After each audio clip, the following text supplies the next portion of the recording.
Bonjour, j'espère que tu vas bien. Alors bienvenue sur ma chaîne et dans cet audio un petit peu différent.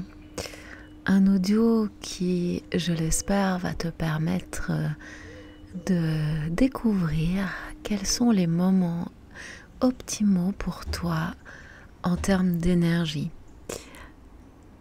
Alors c'est quelque chose qui peut être très variable.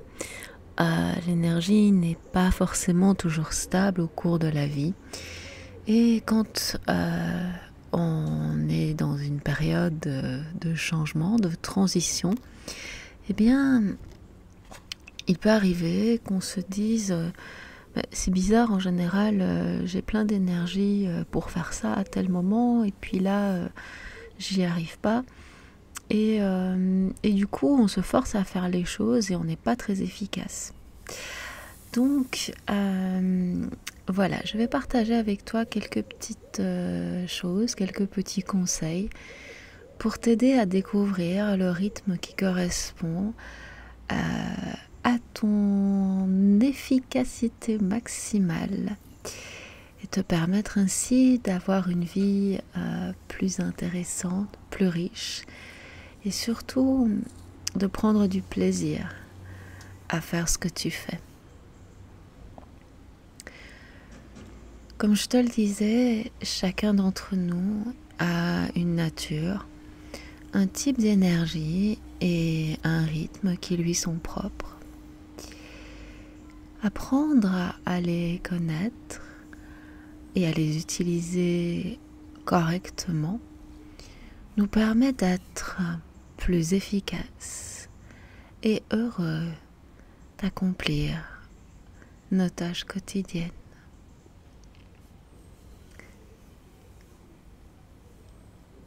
Au quotidien, combien de fois par jour t'arrêtes-tu pour analyser les moments de la journée où tu es plein ou pleine d'énergie ou au contraire peu performant, performante?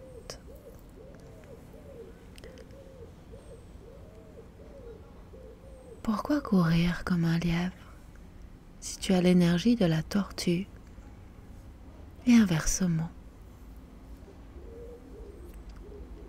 Le lièvre et la tortue arrivent tous deux à destination,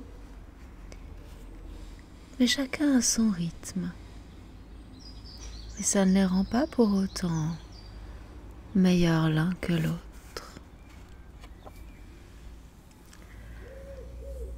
Alors, ce petit exercice que je vais te proposer est assez simple. Donc, je vais te proposer d'observer et d'analyser les moments où tu as plus ou moins d'énergie au cours d'une journée normale. L'important, c'est de noter les tâches et les activités en fonction des moments que je vais te détailler. Et puis, surtout, le niveau d'énergie, en sachant que le 1 est le plus bas et le 5 le plus haut. Donc par exemple, au lever, là tu notes l'heure et ton niveau d'énergie. Même chose, la matinée. Quelle est l'heure à laquelle tu as le plus d'énergie? Quelle est l'heure à laquelle tu en as le moins?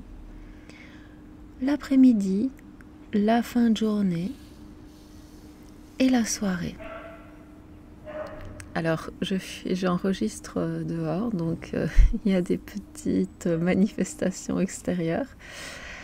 Donc, si par exemple, tu constates que le matin, tu as pas mal de choses qui te demandent pas forcément beaucoup d'attention, mais que tu as beaucoup d'énergie,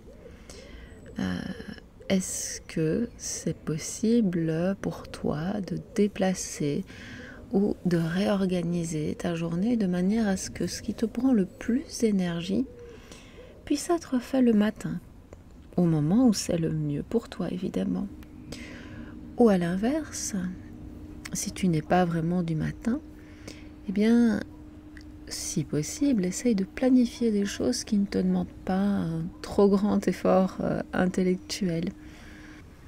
Et donc, en fonction de cela, eh bien, tu devrais pouvoir reprogrammer ta journée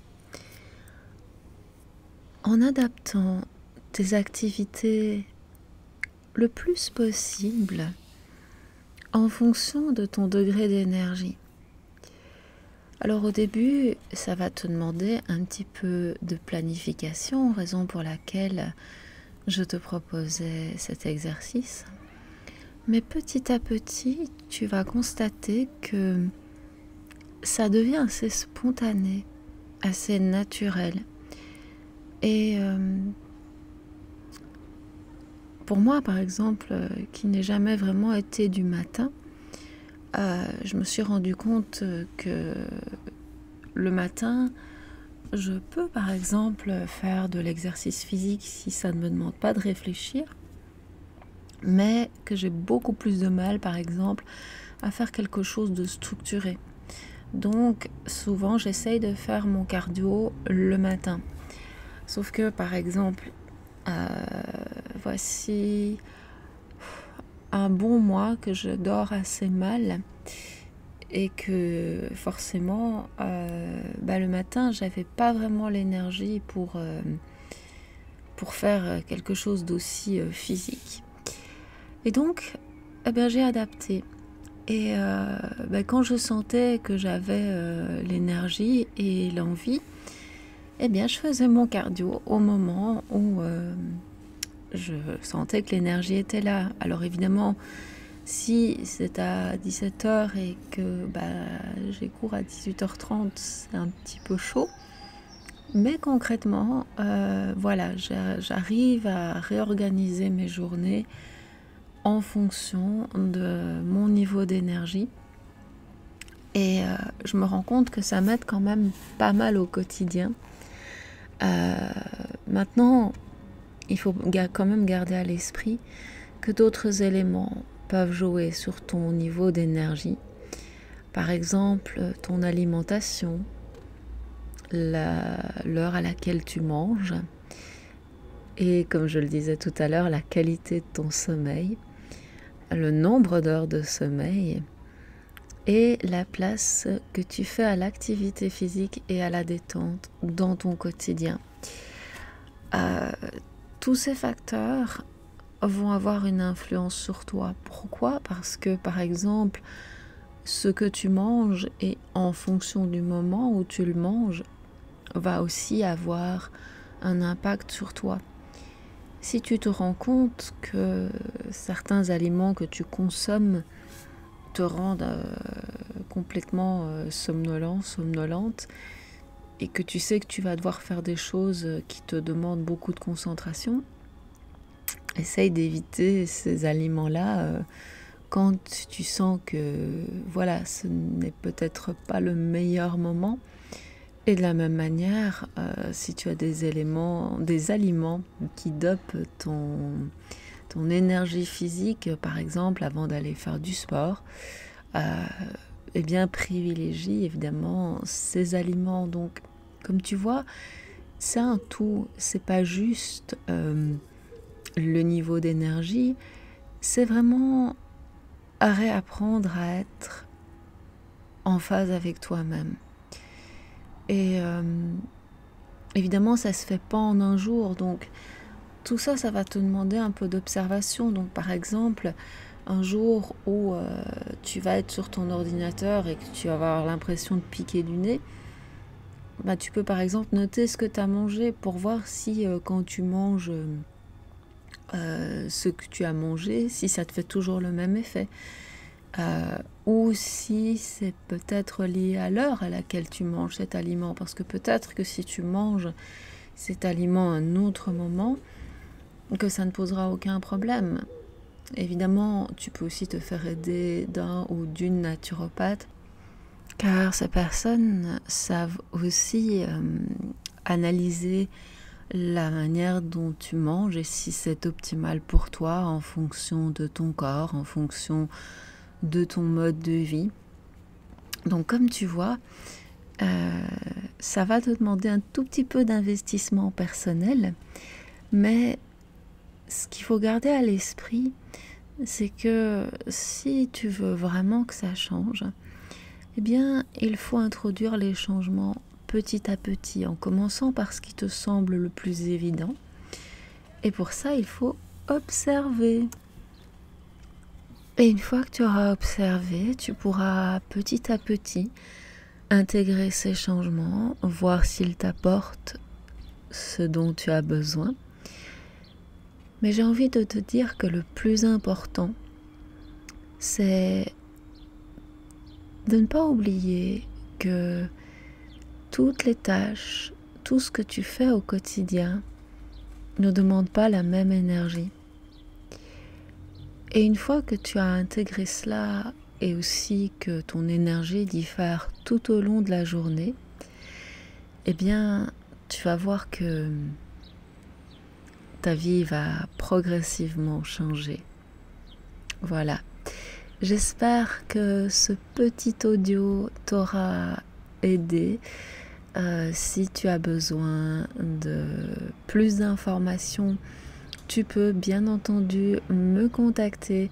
N'hésite pas à passer par mon site www.nostressbruxelles.com. Tout est en un mot. Et bien sûr, tu retrouveras mon adresse dans la barre d'infos. Donc, surtout, n'hésite pas, je suis en général assez réactive aux emails. C'est aussi pour ça que je n'ai pas mis les commentaires sur ma chaîne parce que, en fait, voilà, j'ai déjà beaucoup de sollicitations avec mon téléphone. Et du coup, j'essaye de les limiter parce que sinon, je ne fais plus rien de mes journées. Voilà. Je te souhaite une très belle journée, une très belle réorganisation de ton énergie au quotidien. Et n'hésite pas, si tu ressens le besoin de réécouter cet audio. Parfois, il faut un petit peu de temps pour intégrer les informations. C'est à la fois simple et en même temps, quand on doit faire du changement, ça prend un peu de temps. Donc voilà. À très bientôt. Bonne journée.